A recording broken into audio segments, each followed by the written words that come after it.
Hey, hello gamers, it's Jack. It's been a while, huh? Sorry about that. But I'm back. I'll be working on videos again. This time about different games and whatever has piqued my interest, but anyways, back to the topic at hand. Bubble magic.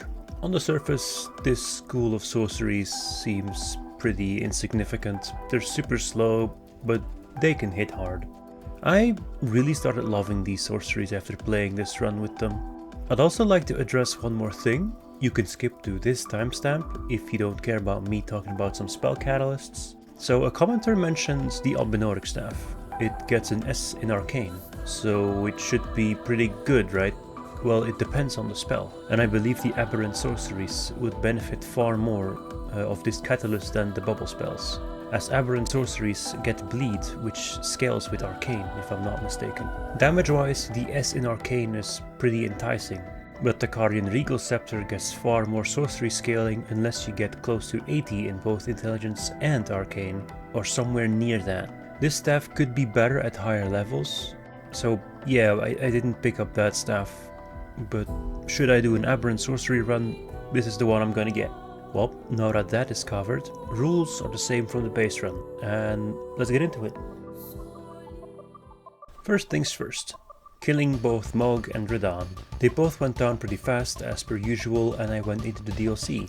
You know how it goes by now. I gather as many Erdtree fragments as possible and fought the Golden Hippo, to which I started to see the power of the Oracle Bubble spells. It comes out faster and deals more damage, so I stuck with it for the rest of the run pretty much.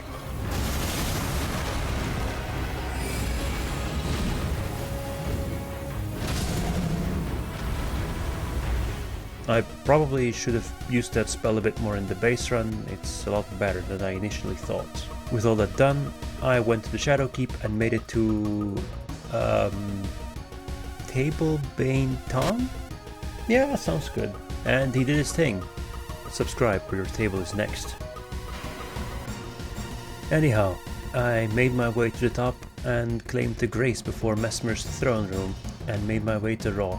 Once there, I grabbed all the shadow fragments in Raw and claimed the grace before Romina's boss arena.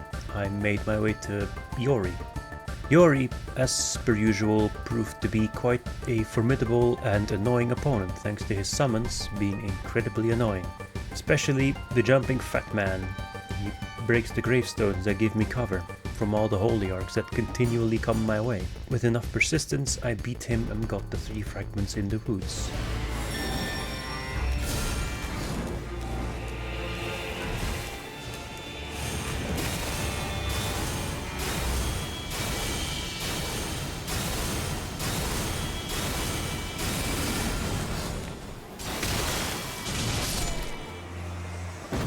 Now that that was done, I went back to Raw, made my way to Romina. Everything was fine and dandy until suddenly this happens.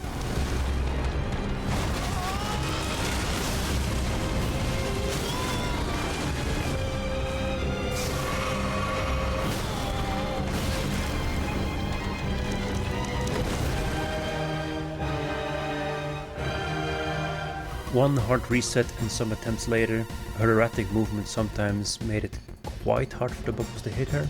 Romina went down.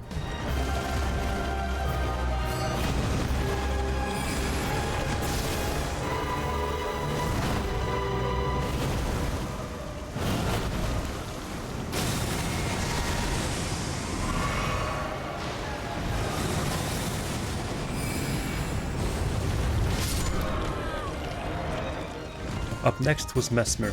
Messmer was without a doubt the most fun boss in this run. Challenging too, but really fun.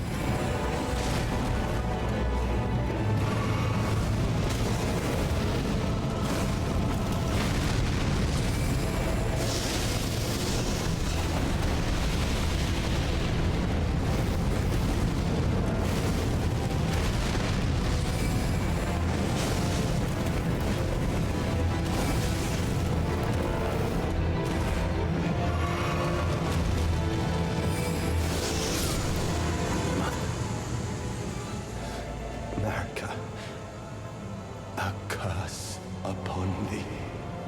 Messmer! Your ugly... Before making my way to Inir Elim, I made sure to have all the shadow fragments, so I made it to Gaius. Oh boy, what a fight that was. At the last bit of health, greed very much took hold of me, which made me lose many attempts, but for once, the greed has paid off.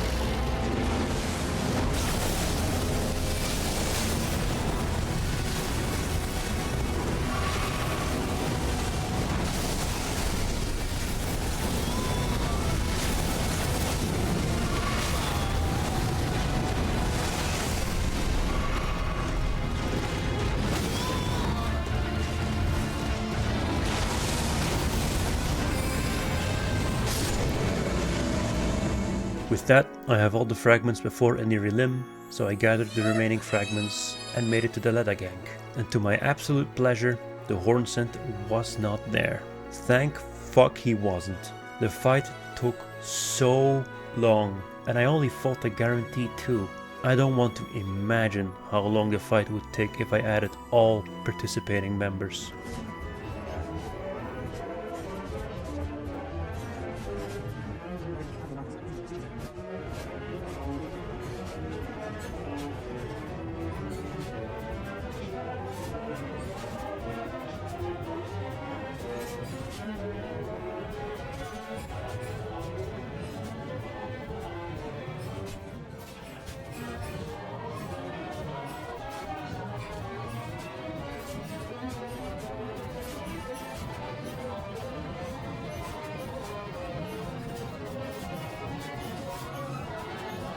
Finally, the big man himself, Radahn. This time, I wanted to not rely on things like Iron Jar and whatever to brute force the fight like I did in my previous runs. This time, I am memorizing the patterns and fighting him properly.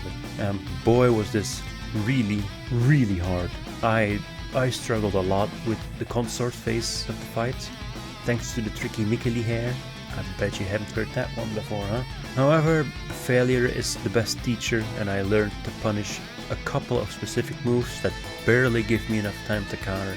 A lot of time goes by, and I realized something. There's gear that might help me. I made my way to Nokron, fought the Mimic tier, it dropped the Silver tier mask, boosting my arcane by 8. Exactly how many is needed to cast the bubble spells. So I respec to add some points to mind, endurance and strength, and also used Lusat's staff for its increased damage, but more costly as well. And I also added a dagger with the Golden Vow Ash of War for more offensive and defensive capabilities. Frustration rose as I kept getting closer to the end, and not even 30 minutes later, Radahn finally went down.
This run was good, really good, probably one of the top tier runs I ever did.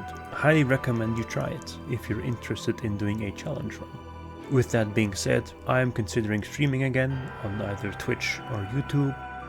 This isn't going to focus on Souls games only.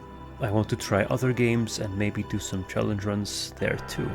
I don't know which games I'll try streaming first, but figuring that out is a problem for future me. Anyways, thanks for watching. I need to go now. Bye.